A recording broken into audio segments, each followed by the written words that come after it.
ನಮಸ್ತೆ ಸ್ನೇಹಿತರೆ, ನಿಮ್ಮೆಲ್ಲರ ಹಿತೈಷಿ ಆಧ್ಯಾತ್ಮಿಕ ಚಿಂತಕ, ಶಿಕ್ಷಕ, ಚಿತ್ತಚೇತನ, ಆತ್ಮವಿಕಾಸಕ್ಕಾಗಿ, ಮನೋವಿಕಾಸಕ್ಕಾಗಿ ಪ್ರತಿನಿತ್ಯ ಸಂಜೆ 7 ಗಂಟೆಗೆ ತಪ್ಪದೆ ವೀಕ್ಷಿಸಿ ಅತ್ಯುತ್ತಮವಾದಂತಹ ಕಾರ್ಯಕ್ರಮ ಜೀವನ ದರ್ಶನ. ಇಂದಿನ ವಿಷಯ ಅನೈತಿಕ ಸಂಬಂಧಗಳು ಗಂಡು ಹೆಚ್ಚಾಗಿ ಮಾಡುತ್ತಾನೆ. ಸಾಕಷ್ಟು ಜನರ ಒಂದು ಕಂಪ್ಲೇಂಟ್ ಏನು ಅಂದರೆ, ಅನೈತಿಕ ಸಂಬಂಧ ಹೆಣ್ಣಿಗಿಂತ ಗಂಡೇ ಹೆಚ್ಚಾಗಿ ಮಾಡ್ತಾನೆ ಅಂತ. ಸ್ನೇಹಿತರೆ, ಜನರಲ್ ಆಗಿ ನೀವು ಯಾವುದೇ ಪ್ರಶ್ನೆಗಳನ್ನು ಕೇಳಿದ್ರೂ ಕೂಡ ಆ ಪ್ರಶ್ನೆಯ ಒಳಗೆ ಅಡಕವಾಗಿರುತ್ತೆ ಉತ್ತರ. ಪ್ರಶ್ನೆ ಏನಾದರೂ ತಲೆ ಆಗಿದ್ರೆ ಉತ್ತರ ಬಾಲದಲ್ಲೇ ಇರ್ತದೆ. ನಾವು ಅದಕ್ಕೇನು ಬೇರೆ ಇನ್ನೊಂದು ಪ್ರಾಣಿಗಳನ್ನು ಹಾವು ಮುಂದೆ ತಂದು ನಿಲ್ಲಿಸುವಂಥ ಅವಶ್ಯಕತೆ ಇಲ್ಲ. ಪ್ರತಿಯೊಂದು ಪ್ರಶ್ನೆಯನ್ನು ನೀವು ಗಮನಿಸಿ ನೋಡಿ, ಉತ್ತರಗಳು ಅದರ ಸುತ್ತಮುತ್ತಲೇ ಸರಿದಾಡ್ತಾನೆ ಇರುತ್ತೆ. ಈಗ ಅನೈತಿಕ ಸಂಬಂಧ ಗಂಡಸು ಹೆಚ್ಚಾಗಿ ಮಾಡ್ತಾನೆ ಅಂತಂದರೆ, ಎಲ್ಲಿ ಮಾಡ್ತಾನೆ, ಎಲ್ಲಿ ಹೋಗ್ತಾನೆ?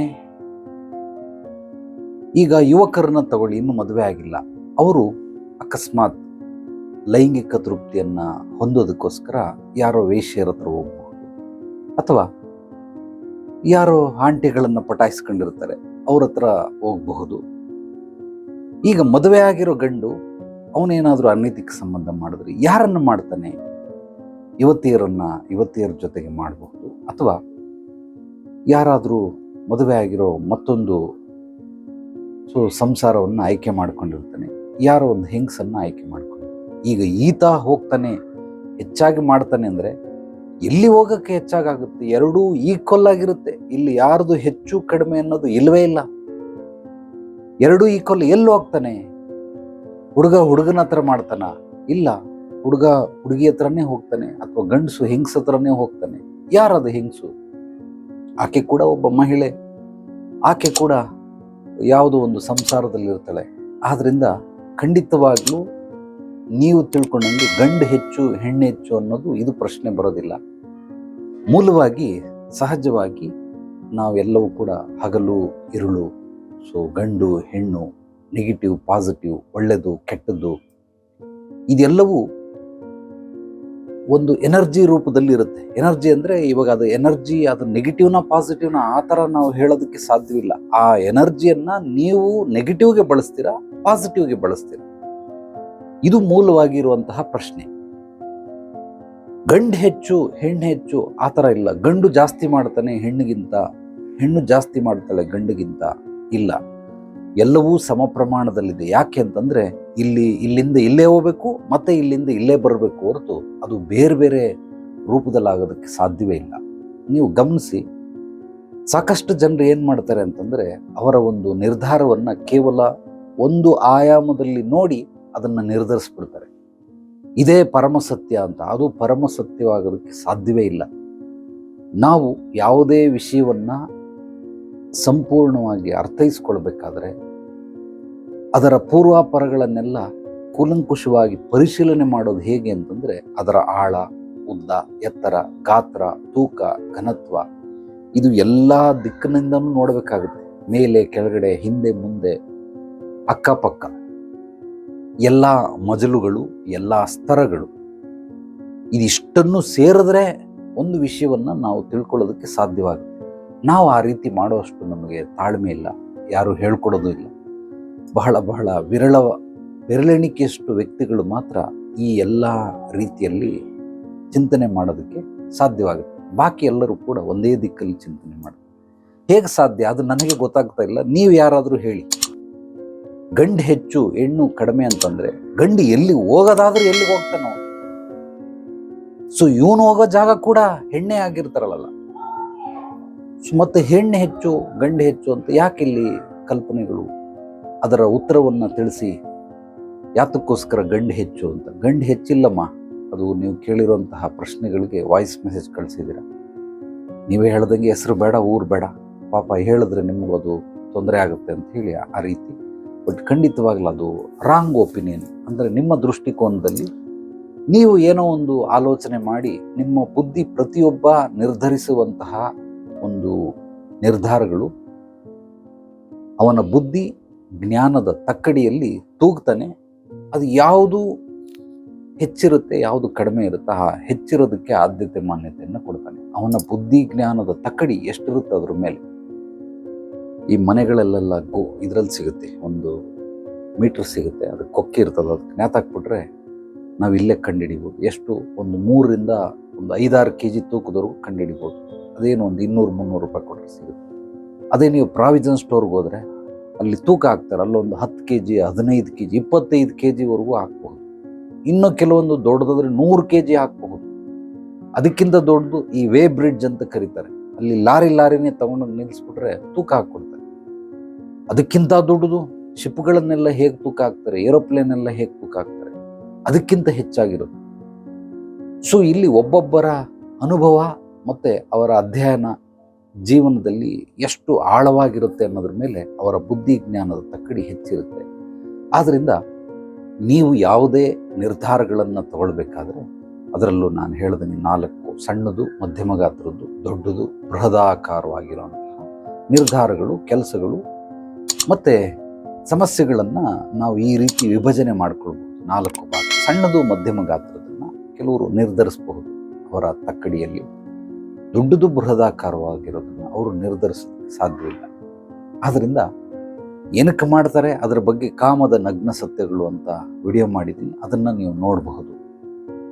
ಇನ್ನು ಇದರಿಂದ ನಾವು ಮುಕ್ತಿ ಹೊಂದೋದು ಹೇಗೆ ಅಂತಂದರೆ, ಕಾಮನ್ ಆಗಿ ಗಂಡು ಮಕ್ಕಳು ಈ ಕಾಂಪೌಂಡ್ ಆರೋ ಬುದ್ಧಿ ಅವ್ರಿಗೆ, ಈ ಯಾವುದೋ ಒಂದು ಕಾಮಿಡಿ ಶೋ ಬರ್ತದೆ, ಅದರಲ್ಲಿ ಹೇಳ್ತಾರಲ್ಲ, ನೆಟ್ವರ್ಕ್ ಸಿಗಲಿಲ್ಲ ಅಂದರೆ ನಾವು ಹೊರಗಡೆ ಹೋಗ್ತೀರಿ, ಮನೆ ಮೇಲೆ ಹೋಗ್ತೀರಿ, ಬಿಲ್ಡಿಂಗ್ ಮೇಲೆ ಹೋಗ್ತೀರಿ. ಆ ರೀತಿ ನೆಟ್ವರ್ಕ್ ಸಿಗಲಿಲ್ಲ ಅಂದರೆ ಆ ರೀತಿ ಮಾಡೋವಂಥವ್ರು ಕೆಲವರು. ಮತ್ತೆ ಕೆಲವರಿಗೆ ಅದೊಂದು ಚಟವಾಗ್ಬಿಟ್ಟಿರುತ್ತೆ, ಈ ಸ್ಮೋಕ್ ಮಾಡ್ದಂಗೆ, ಡ್ರಿಂಕ್ಸ್ ಮಾಡ್ದಂಗೆ. ಸೊ ಹೆಣ್ಣುಮಕ್ಕಳು ಚಟ ಇರುತ್ತೆ, ಅದಕ್ಕೋಸ್ಕರ ಚಟ ಪೂರೈಸ್ಕೊಳ್ಳೋದಕ್ಕೋಸ್ಕರ ಮನೆಯಲ್ಲೂ ಬೇಕು, ಹೊರಗಡೆನೂ ಬೇಕು, ಈ ರೀತಿ ಇರ್ತಾರೆ. ಇದರಲ್ಲಿ ಇದೇ ಹೆಚ್ಚು ಅದೇ ಹೆಚ್ಚು ಅನ್ನೋದಕ್ಕಿಂತ ಅದನ್ನು ಬಿಟ್ಟುಬಿಟ್ಟು ನಿಮ್ಮ ದೃಷ್ಟಿಕೋನವನ್ನು ಸ್ವಲ್ಪ ಅದು ಹರಿತಗೊಳಿಸಿದ್ರೆ ನಿಮಗೆ ಗೊತ್ತಾಗುತ್ತೆ ಯಾವುದು ಎಲ್ಲೆಲ್ಲಿ ಯಾವ್ಯಾವ ರೀತಿ ಇರುತ್ತೆ ಅಂತ. ನೀವು ಕೇಳೋ ಪ್ರಶ್ನೆಗಳಲ್ಲೇ ಉತ್ತರ ಅಡಕವಾಗಿರುತ್ತೆ, ಅದಕ್ಕೇನು ವಿಶೇಷವಾಗಿ ನಾವು ಬೇರ್ಪಡಿಸುವಂಥ ಅಗತ್ಯ ಇಲ್ಲ. ಸೊ ನಾನು ಹೇಳೋದನ್ನು ನೀವು ಈ ರೀತಿ ಮಾಡ್ಕೊಳ್ಳಿ. ನೀವೆಲ್ಲರಿಗೂ ನಾನು ಹೇಳೋದು, ಆತ್ಮಸಮೃದ್ಧಿ ಯೋಗ ನಿಜವಾಗ್ಲೂ ಪ್ರತಿಯೊಬ್ಬ ಮನುಷ್ಯನಿಗೆ ಅದೊಂದು ದಿವ್ಯೌಷಧ, ಅಮೃತದ ಹಾಗೆ ಕೆಲಸ ಮಾಡುತ್ತೆ. 21 ಅಧ್ಯಯನಗಳು ನಿಮ್ಮ ಜೀವನವನ್ನು ಖಂಡಿತವಾಗಲೂ ಬದಲಾಯಿಸುತ್ತೆ.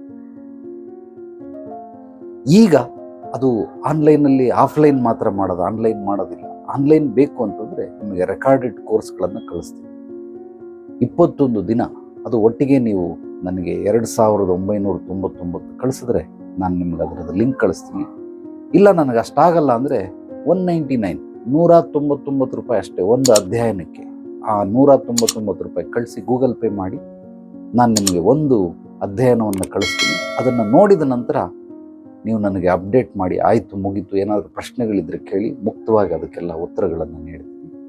2ನೇ ಅಧ್ಯಯನಕ್ಕೆ ಮತ್ತೆ 199 ರೂಪಾಯಿ. ಆ ರೀತಿ ನೀವು ಕೊಡ್ತಾ ಹೋದರೆ ನಿಮಗೆ ಆತ್ಮಸಮೃದ್ಧಿ ಯೋಗ ಎಲ್ಲವೂ ತಿಳಿದ ನಂತರ ನಿಮ್ಮ ತಲೆಯಲ್ಲಿರೋ ಒಂದಷ್ಟು ಕಸಗಳು, ಮೈಂಡ್ ಬ್ಲಾಕೇಜಸ್ಗಳು, ನಿಮಗೆ ಯಾವುದನ್ನು ಅರ್ಥೈಸ್ಕೊಳ್ಳೋದಕ್ಕೆ ಬರಲ್ಲ ಅಥವಾ ಅವರನ್ನು ಅರ್ಥ ಮಾಡ್ಕೊಳ್ಳೋವಂಥ ರೀತಿ ನೀತಿ ಅದು ಗೊತ್ತಾಗಲಿಲ್ಲ ಅಂದರೂ ಪರವಾಗಿಲ್ಲ, ನನ್ನನ್ನು ನಾನು ಅರ್ಥ ಮಾಡ್ಕೊಳ್ಳೋದು ಹೇಗೆ, ನಾನು ಬೇರೆಯವ್ರಿಗೆ ಅರ್ಥ ಮಾಡಿಸೋದು ಹೇಗೆ, ಯಾಕೆ ಸಂಸಾರ ಅಂದರೆ ಹೀಗೆ, ಸಮಾಜ ಅಂದರೆ ಹೀಗೆ, ಕೆಲವರು ಮನಸ್ಥಿತಿ ಪರಿಸ್ಥಿತಿಗಳು ಯಾಕೆ ಆಗಿರ್ತವೆ, ಅದನ್ನೆಲ್ಲವನ್ನು ನಾವು ತಿಳ್ಕೊಳ್ಬೇಕು. ಹೇಗೆ ಒಂದು ಮನೆಯಲ್ಲಿ ಸಂಸಾರ ಅಂದಮೇಲೆ ಗಂಡು ದುಡಿಯೋಕ್ಕೆ ಹೋಗ್ತಾನೆ, ಹೆಣ್ಣು ಮನೆ ಕೆಲಸ ಮಾಡ್ತಾಳೆ. ಅಕಸ್ಮಾತ್ ಅಡುಗೆ ಮಾಡೋಕ್ಕೆ ಬರಲ್ಲ, ಬಟ್ಟೆ ಒಗೆಯೋಕ್ಕೆ ಬರಲ್ಲ, ಮನೆ ಒರೆಸೋಕ್ಕೆ ಬರಲ್ಲ, ಕಸ ಗುಡಿಸೋಕ್ಕೆ ಬರಲ್ಲ, ಪಾತ್ರೆ ತೊಳೆಯೋಕ್ಕೆ ಬರಲ್ಲ ಅಂತ ಇಟ್ಕೊಳ್ಳಿ. ಸುಮ್ಮನೆ ಒಂದು ಊಹಿಸ್ಕೊಳ್ಳಿ. ಅವರು ಯಾವ ರೀತಿ ಸಮಸ್ಯೆಗಳನ್ನು ಎದುರಿಸ್ಬೇಕಾಗತ್ತೆ. ಫಸ್ಟ್ ಆಫ್ ಆಲ್ ಮನೆಯೇ ಅಲ್ಲ ಅದು. ಇರ್ತಾರೆ ಗಂಡ ಹೆಂಡತಿ, ಏನೋ ಹೋಟ್ಲಿಂದ ತಗೊಂಬರ್ಬೋದು, ಬಟ್ಟೆನ ಡ್ರೈ ಕ್ಲೀನರ್ಗೆ ಕೊಡ್ಬೋದು, ಯಾರನ್ನೋ ಕೆಲಸದವ್ರನ್ನ ಇಟ್ಕೊಳ್ಬೋದು, ಏನೋ ಒಂದು ಆಗಬಹುದು. ಎಷ್ಟು ದಿವಸ ಇದರಲ್ಲಿ ಜೀವನ ನಡೆಸೋದಕ್ಕೆ ಸಾಧ್ಯ? ಅದೇ ರೀತಿನೇ ಈ ಆತ್ಮಸಮೃದ್ಧಿ ಯೋಗವನ್ನು ನೀವೇನಾದರೂ ಕಲೀಲಿಲ್ಲ ಅಂತಂದರೆ ನಿಮಗೆ ಈ ಮನೇಲಿ ಇದ್ದು ಕೂಡ ಅದು ಯಾವುದು ಬರದೇ ಇನ್ನೊಬ್ಬರ ಮೇಲೆ ಡಿಪೆಂಡ್ ಆಗಿ ಬದುಕುವಂತಹ ಸ್ಥಿತಿಗತಿಗಳನ್ನು ತಂದ್ಕೊಂಡಿರ್ತಾರೆ.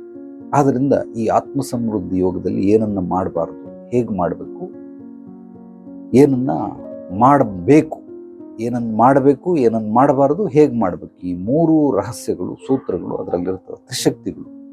ನಮಗೆ ಇದೇ ಭೂಮಂಡಲದಲ್ಲಿ 3 ಜಗತ್ತುಗಳಿದೆ. ಲೌಕಿಕ ಜಗತ್ತು, ಆಧ್ಯಾತ್ಮಿಕ ಜಗತ್ತು, ಅಲೌಕಿಕ ಜಗತ್ತು. ಇದು ಒಂದು ನಿಮಗೆ ಅರ್ಥ ಆದರೆ ಆ ಆತ್ಮಸಮೃದ್ಧಿ ಯೋಗದ ಮೂಲ ತಿರುಳು ಇದು. ಆತ್ಮಸಮೃದ್ಧಿ ಯೋಗ 21 ಅಧ್ಯಯನಗಳಲ್ಲಿ ಈ 3 ಅಧ್ಯಯನಗಳು ನಿಮಗೆ ಅದು ಅರ್ಥ ಆಗಿಬಿಟ್ರೆ ಬಾಕಿ ಎಲ್ಲವೂ ಕೂಡ ಬಹಳ ಸುಲಲಿತವಾಗಿ ಅರ್ಥ ಆಗ್ಬಿಡುತ್ತೆ. ಅಳವಡಿಸ್ಕೊಳ್ಳೋದಕ್ಕೆ ಬಹಳ ಸುಲಭ ಆಗುತ್ತೆ. ಪ್ರತಿಯೊಬ್ಬ ಮನುಷ್ಯನಿಗೆ ಜ್ಞಾನ ಅನ್ನೋದು ಬೆಳಕಿದ್ದಂಗೆ, ಆ ಜ್ಞಾನದ ಬೆಳಕಲ್ಲಿ ನಾವು ಜೀವನವನ್ನು ಸಾಗಿಸ್ಬೇಕು. ಯಾವಾಗ ನಮಗೆ ಈ ಬೆಳಕು ಕಾಣಿಸೋದಿಲ್ಲ, ಸೂರ್ಯನ ಬೆಳಕು ಕತ್ಲಾಗೇ ಆಗುತ್ತೆ, ನಾವು ಅದಕ್ಕೆ ಲೈಟನ್ನು ಹಾಕ್ಕೊಳ್ತೀರಿ, ಆರ್ಟಿಫಿಷಿಯಲ್ ಆಗಿ ಏನೋ ಒಂದು ಬಳಸ್ಕೊಳ್ತೀರಿ, ಟಾರ್ಚೋ, ಲೈಟೋ ಅಥವಾ ದೀಪನೋ, ಕ್ಯಾಂಡ್ಲೋ ಯಾವುದೋ ಒಂದು ಇಟ್ಕೊಂಡಿರ್ತೀರಿ. ಪೂರ್ತಿ ಕತ್ಲಲ್ಲಿ ಈ ಕಣ್ಣಿಗೆ ಬೆಲೆ ಇಲ್ಲ, ಈ ಕಣ್ಣು ಕಾಣೋದಿಲ್ಲ.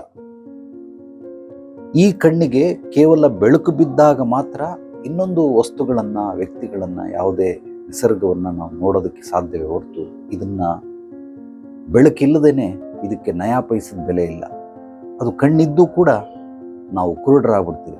ಅದೇ ರೀತಿ ನಮಗೆ ಜ್ಞಾನವನ್ನು ನಾವೇನಾದರೂ ಉಪಯೋಗಿಸ್ಕೊಳ್ಳಿಲ್ಲ ಅಂದರೆ, ಜ್ಞಾನ ಬೆಳಕಿದ್ದಂಗೆ, ಆ ಬೆಳಕನ್ನು ಇಟ್ಕೊಂಡಿಲ್ಲ ಅಂತಂದರೆ ನಮ್ಮ ಜೀವನ ಕೂಡ ಕತ್ತಲ ಕಾಡಾಗ್ಬಿಡುತ್ತೆ. ನಿಜವಾಗ್ಲೂ ಕಣ್ಣು ಕಟ್ಟಿ ಕಾಡಕ್ಕೆ ಬಿಟ್ರಂತೆ. ಫಸ್ಟ್ ಆಫ್ ಆಲ್ ಕಾಡಲ್ಲಿ ಬರೀ ಗಣ್ಣಲ್ಲಿ ಹೋದ್ರೇನೆ ಕಾಣಿಸೋದಿಲ್ಲ, ಅಂಥದ್ರಲ್ಲಿ ಕಣ್ಣು ಕಟ್ಟಿ ಸುತ್ತಬಿಟ್ಟು ಕಾಡಕ್ಕೆ ಬಿಟ್ರಂತೆ. ಈಗ ಏನು ಮಾಡ್ತೀರಾ? ಪ್ರತಿಯೊಬ್ಬ ಮನುಷ್ಯನಿಗೆ ಜೀವನದ ಒಂದು ಹಾದಿಯನ್ನು ನಾವು ತಿಳ್ಕೊಳ್ಬಿಡ್ಬೇಕು. ಅರಿವೇ ಗುರು ಅಂತಾರೆ. ಅರಿವೇ ಗುರು ಅಂದರೆ ಏನು? ಸಾಕಷ್ಟು ಬಾರಿ ಹೇಳಿದ್ದೀನಿ, ಮತ್ತೆ ಹೇಳ್ತೀನಿ, ಯಾಕೆಂದರೆ ಇದು ಬಹಳ ಬಹಳ ಮುಖ್ಯವಾದ ವಿಚಾರ. ಅರಿವು ಅಂದರೆ ಒಂದು ಕತ್ತಲ ಕೋಣೆ. ಈಗ ಈ ಪಕ್ಕದಲ್ಲಿ ಇನ್ನೊಂದು ರೂಮ್ ಇದೆ, ಆ ರೂಮ್ಗೆ ಹೋಗಿ ನಿಮ್ಮನ್ನು ನಾನೇನೋ ತಗೊಂಡು ಬಾ ಅಂತ ಹೇಳ್ತೀನಿ. ಹೋಗಿ ರೂಮ್ ಬಾಗಿಲು ತೆಗೆದು ತಿನ್ನೋ ಅಂತ ಯಾರೋ ಎದುರಿಸ್ಬಿಟ್ಟ, ಫುಲ್ ಹಾರ್ಟ್ ಅಟ್ಯಾಕ್ ಆಗೋಯ್ತು. ಕೆಲವರು ಪ್ರಜ್ಞೆ ತಪ್ಪೋದ್ರು, ಮತ್ತೆ ಕೆಲವರು ಸತ್ತೇ ಹೋದ್ರು, ಬರೀ ಹೆದರ್ಸೋದಕ್ಕೆ. ಇದನ್ನ ಬಿಟ್ಟು ಈಗ ನಾನು ಮತ್ತೆ ಆ ರೂಮಲ್ಲಿ ಹೋಗಿ ತಗೊಂಡು ಬನ್ನಿ, ಬಟ್ ಆ ರೂಮ್ ಬಾಗಿಲು ತೆಗೆದಾಗ ನಿನ್ನ ತಮ್ಮ ಎದುರಿಸ್ತಾನೆ, ನಿನ್ನ ತಂಗಿ ಎದುರಿಸ್ತಾಳೆ, ನಿಮ್ಮ ಮಾವನ ಮಗ ಬಂದವನು ಎದುರಿಸ್ತಾನೆ, ಬಿ ಕೇರ್ಫುಲ್ ಅಂತ. ಈಗಲೂ ಕತ್ಲು ಕೋಡೆನೆ, ಬಾಗಿಲು ಹಿಡ್ಕೊಂಡು ತೆಗಿತೀರ, ಒಳಗಡೆ ತೆಗೆದ್ರೆ ಅವನು ಎದುರಿಸ್ತಾನೆ ಅಂತ. ಈಗ ಎದುರ್ಕೊಳ್ಳಲ್ಲ. ಯಾಕೆ? ನಿಮಗೆ ಅರಿವು ಮೂಡಿದೆ. ನಿಮಗೆ ಅರಿವಿರೋದ್ರಿಂದ ಒಂದು ಸಲ ಹೇಳ್ದೇನೆ ಮಾಡಿದಾಗ ಅದು ಭಯ, ಹೇಳಿ ಮಾಡಿದಾಗ ಖಂಡಿತವಾಗ್ಲೂ ಭಯ ಆಗೋದಿಲ್ಲ. ಆದ್ರಿಂದ ಅರಿವೇ ಗುರು ಅಂತಾರೆ. ಯಾವಾಗಲೂ ಈ ಜ್ಞಾನ, ಅರಿವು, ತಿಳುವಳಿಕೆ, ಎಚ್ಚರಿಕೆ, ಜಾಗೃತಿ, ಪ್ರಜ್ಞಾವಂತಿಕೆ, ವಿವೇಚನೆ, ಇದು ಎಲ್ಲವನ್ನ ನಾವಿಟ್ಕೊಂಡು ಬುದ್ಧಿ, ಜ್ಞಾನ ಅನ್ನೋದು ನಾಣ್ಯದ 2 ಮುಖಗಳಿದ್ದಲ್ಲಿ. ಒಂದು ಹೆಡ್ ಆದರೆ ಇನ್ನೊಂದು ಟೇಲ್. ಸೊ ಒಂದು ರಾಜ ಆದರೆ ಇನ್ನೊಂದು ರಾಣಿ. ಆದ್ರಿಂದ ಬುದ್ಧಿ, ಜ್ಞಾನ ಒಂದು ನಾಣ್ಯದ 2 ಮುಖಗಳಿದ್ದಲ್ಲಿ. ಇದರಲ್ಲಿ ಯಾವುದು ಬಿಟ್ರೂ ನೀವು ಆ ನಾಣ್ಯ ಚಲಾವಣೆಗೆ ಬರೋದಿಲ್ಲ. ಆ ಬದುಕು ಖಂಡಿತವಾಗಲೂ ಸಾರ್ಥಕವಾಗೋದಿಲ್ಲ. ಆ ಬದುಕನ್ನು ನಾವು ನೆಮ್ಮದಿಯಾಗಿ, ತೃಪ್ತಿಯಾಗಿ, ಆರೋಗ್ಯಕರವಾಗಿ ಸಾಗಿಸೋದಕ್ಕೆ ಸಾಧ್ಯವೇ ಇಲ್ಲ. ಅದಕ್ಕೆ ಬುದ್ಧಿನೂ ಇರಬೇಕು, ಜ್ಞಾನನೂ ಇರಬೇಕು. 2 ಇದ್ದಾಗ ಇದು ಅದ್ಭುತವಾಗಿ ಕೆಲಸಕ್ಕೆ ಬರ್ತದೆ. ಆ 2ರ ಜೊತೆಗೆ ಈ 6 ಸ್ನೇಹಿತರು, ಅರಿವು, ತಿಳುವಳಿಕೆ, ಎಚ್ಚರಿಕೆ, ಜಾಗೃತಿ, ಪ್ರಜ್ಞಾವಂತಿಕೆ, ವಿವೇಚನೆ, ಇದೆಲ್ಲವೂ ಕೂಡ ಆತ್ಮಸಮೃದ್ಧಿ ಯೋಗದಲ್ಲಿ ಸಿಗುತ್ತೆ. ಆಸಕ್ತಿ ಇರೋರು ನನ್ನ ವಾಟ್ಸಪ್ ನಂಬರ್ಗೆ ನೀವು ಕಳಿಸಿದ್ರೆ ನಾನು ನಿಮಗೆ ಆ ವಿಡಿಯೋ ಲಿಂಕನ್ನು ಕಳಿಸ್ತೀನಿ, ನೀವು ನೋಡಬಹುದು. ಒಟ್ಟಿಗೆ ಬೇಕಾದರೂ ಪೇ ಮಾಡಿ 2999, ಇಲ್ಲ ಅಷ್ಟಾಗಲಿಲ್ಲ ಅಂದರೆ ಒಂದೊಂದೇ ಅಧ್ಯಯನಗಳನ್ನು ನೀವು 199 ರೂಪಾಯಿ ಕೊಟ್ಟು ಅದನ್ನು ನೋಡಬಹುದು. ಸೊ ಯಾರಿಗೆ ಯಾವುದೇ ರೀತಿ ಸಮಸ್ಯೆಗಳಿದ್ದರೂ ನೇರವಾಗಿ ಬಂದು ಭೇಟಿ ಮಾಡಿ, ನಿಮ್ಮ ಕೂಲಂಕುಷವಾಗಿ ನಿಮ್ಮ ಪೂರ್ವಾಪರಗಳನ್ನೆಲ್ಲ ಅಧ್ಯಯನ ಮಾಡಿ ನಿಮ್ಮ ಸಮಸ್ಯೆಗೆ ಪರಿಹಾರ ಕೊಡೋದ್ರ ಜೊತೆಗೆ ನಿಮ್ಮ ಮುಂದಿನ ಭವಿಷ್ಯದಲ್ಲಿ ಯಶಸ್ಸು, ಕೀರ್ತಿ ಗಳಿಸೋದಕ್ಕೆ, ಗುರಿ ಸಾಧನೆ ಮಾಡೋದಕ್ಕೆ, ಅಭಿವೃದ್ಧಿ, ಸಮೃದ್ಧಿಯನ್ನು ಹೊಂದೋದಕ್ಕೆ ನಿರಂತರವಾದ ಬೆಂಬಲ, ಮಾರ್ಗದರ್ಶನ ಸುಬೋಧಿನಿ ಆಧ್ಯಾತ್ಮಿಕ ಪರಿಹಾರ ಕೇಂದ್ರದಲ್ಲಿ ಸಿಗುತ್ತೆ. ಈ ವಿಡಿಯೋವನ್ನು ನಿಮ್ಮೆಲ್ಲ ಸ್ನೇಹಿತರಿಗೆ, ಆತ್ಮೀಯರಿಗೆ ತಪ್ಪದೆ ಮರೆಯದೆ ಶೇರ್ ಮಾಡಿ. ಪಾಸಿಟಿವ್ ವಿಚಾರಗಳನ್ನು ಪ್ರತಿಯೊಬ್ಬರಿಗೂ ತಿಳಿಸಿ. ಲೈಕ್ ಮಾಡಿ, ಕಾಮೆಂಟ್ ಮಾಡಿ. ನಿಮ್ಮ ಅನಿಸಿಕೆ, ಅಭಿಪ್ರಾಯಗಳನ್ನು ನನ್ನ ವಾಟ್ಸಪ್ ನಂಬರ್ಗೆ ವಾಯ್ಸ್ ಮೆಸೇಜ್ ಕೂಡ ಕಳಿಸಬಹುದು. ಎಲ್ರಿಗೂ ಒಳ್ಳೆಯದಾಗಲಿ. ನಾಳೆ ಮತ್ತೆ ಭೇಟಿಯಾಗೋಣ ಮತ್ತಷ್ಟು ಸತ್ವಭರಿತ ವಿಚಾರಗಳೊಂದಿಗೆ. ಎಲ್ಲರೊಳಗಡಗಿರುವ ಭಗವಂತನಿಗೆ ನನ್ನ ಭಕ್ತಿಪೂರ್ವ ಪ್ರಣಾಮಗಳು. ಸರ್ವೇ ಜನೋ ಸುಖಿನೋ ಭವಂತು. ಶುಭರಾತ್ರಿ.